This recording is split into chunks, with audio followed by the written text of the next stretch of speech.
from the Opepco Studios in Oklahoma City. This is an OSU update. I'm Jenni Carlson. Oklahoma State's men's basketball team got back on the winning track against Iowa State this week. John Helsley joins us on the phone. And John, they avenged that late loss in Ames with a thriller late against the Cyclones at Gallagher-Iba. You were there. What were your lasting impressions from that game? You know, Jenny, one of the things that really stands out about that game is, obviously one is they got really good production from everybody. They had 4 starters in double figure scoring. The other guy, Michael Cobbins, grabs 14 rebounds. So everybody's pitching in.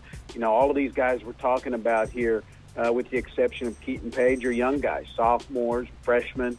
It's becoming a very fun team to watch. Yeah, you mentioned the fun, and it seems like there's an ESPN Top 10 highlight pretty much every time these guys play, sometimes multiple ones. Is that becoming their trademark a little bit, these Cowboys?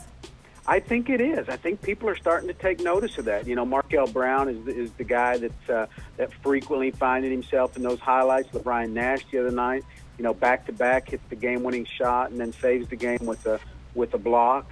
I think this is. And these guys have now gotten to the point, because of what was perceived as a bad thing, the roster getting trimmed down by injuries and defections and things, but these guys have gotten a lot of minutes together on the floor, and I think we're starting to see now that they're gelling together and starting to play well together. With all those highlights, is the next thing really starting to see some results in the win column? Because they've won some games, but obviously not getting on a roll like some of those highlights might suggest. Is that maybe the next step for this group? I would think so, and you know what? It's going to be a really tall task immediately. They go to Kansas, and then they go to Missouri next week, so those are going to be 2 really difficult places to go and find wins. But, they're 5-6 in the league. They played Baylor to the wire last Saturday. You mentioned the Iowa State game from before. That was a road game where they got beat on a 3-point bank-in buzzer beater. So this team's pretty close, but you're right. They got to put some wins together in the back half of the schedule here. You mentioned this Kansas game coming up on Saturday, John. This is a team that Oklahoma State has not faced, but people know pretty well, having seen Kansas on multiple games that are televised. What's your feeling about the way that the Cowboys will match up against Kansas at Allen Fieldhouse?